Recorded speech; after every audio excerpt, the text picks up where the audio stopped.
Students, today we are starting our 10th chapter, the Sermon at Banaras, from the book First Light.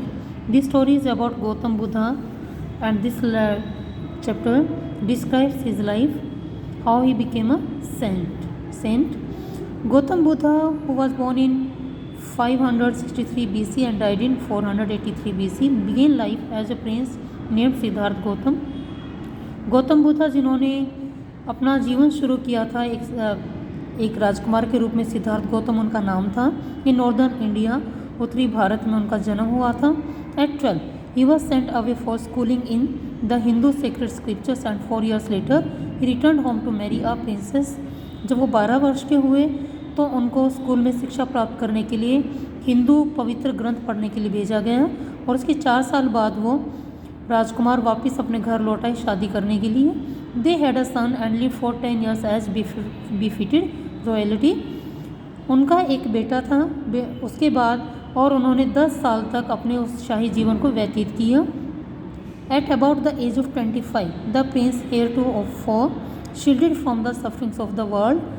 जब वो 25 वर्ष के हुए, उस राजकुमार ने संसार में जितने भी दुख थे उनका सामना किया। While out hunting chance upon a sick man, जब वो शिकार करने के लिए बाहर निकले तो उनका सामना हुआ। उन्होंने क्या देखा वहाँ बाहर निकले जब वो मीन्स, इससे पहले वो अपने शाही जीवन में ही पूरी तरह से लिप्त हो चुके थे, लेकिन 25 वर्ष की आयु में जब एक बार वो बाहर शिकार के लिए निकले तो उन्होंने बाहर आके देखा एक बीमार व्यक्ति को, देन एन एजड मैन, फिर एक बूढ़े व्यक्ति को, फिर एक फ्यूनरल प्रोसेशन, एक शव यात्रा को, and finally a monk begging for arms, और फिर एक भिक्षुक को देखा जो भीख मांगते हुए घूम रहा था।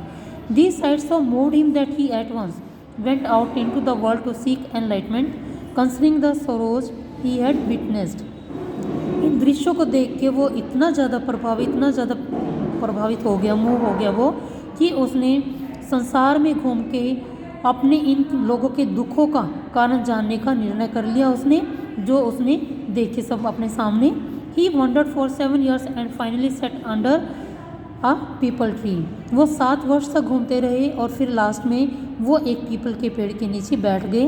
वेयर ही वो टू स्टे अंटिल एनलाइटमेंट केम, और उन्होंने निर्णय किया कि वो जब तक इस वृक्ष के नीचे बैठे रहेंगे जब तक उनको इस चीज़ का ज्ञान नहीं हो जाता, इन लोगों के दुखों का कारण नहीं पता चल जाता। Enlightened after 7 days he renamed the tree the Bodhi tree of wisdom। अब वो 7 दिन तक उसके नीचे बैठे रहे, उस पेड़ के नीचे। इसके बाद उन्होंने उस ट्री को नाम दिया Bodhi tree of wisdom. Means wisdom मतलब बुद्धिमता, बुद्धि का एक पेड़, उन्होंने इस तरह से उसका नाम दिया। And begin to teach and to share his new understandings, और उन्होंने फिर इसके बाद सिखाना और अपने नए उनके जो विचार बन चुके थे उनको शेयर करना शुरू कर दिया सब लोगों के साथ। At that point he became known as the Buddha, और इस समय पर उनको बुद्धा के नाम से सब जानने लगे। द अवेकन्ड और द एनलाइटन्ड, बुद्धा का मतलब होता है एक जागरूक व्यक्ति, या ये कह सकते हैं जिसको ज्ञान हो। The Buddha preached his first sermon at the city of Banaras. जो बुद्धा थे उन्होंने अपना पहला उपदेश दिया बनारस के शहर में। Mostly holy of the dipping places on the river Ganges, river Ganga जो थी उसके पास सबसे ज़्यादा पवित्र जगह ये थी। That sermon has been preserved, यहाँ सरमन होता उपदेश देना, उन्होंने यहाँ पे अपने उपदेश को संजो के रखा, एंड इज़ गिवन हियर, और यहाँ पे अपने उपदेश को दिया। It reflects the Buddha's wisdom about one inscrutable kind of suffering. इसके बाद गौतम बुद्धा ने अपनी बुद्धि से ऐसे दुखों का कारण जाना जिनको लोगों को समझाना बहुत मुश्किल था।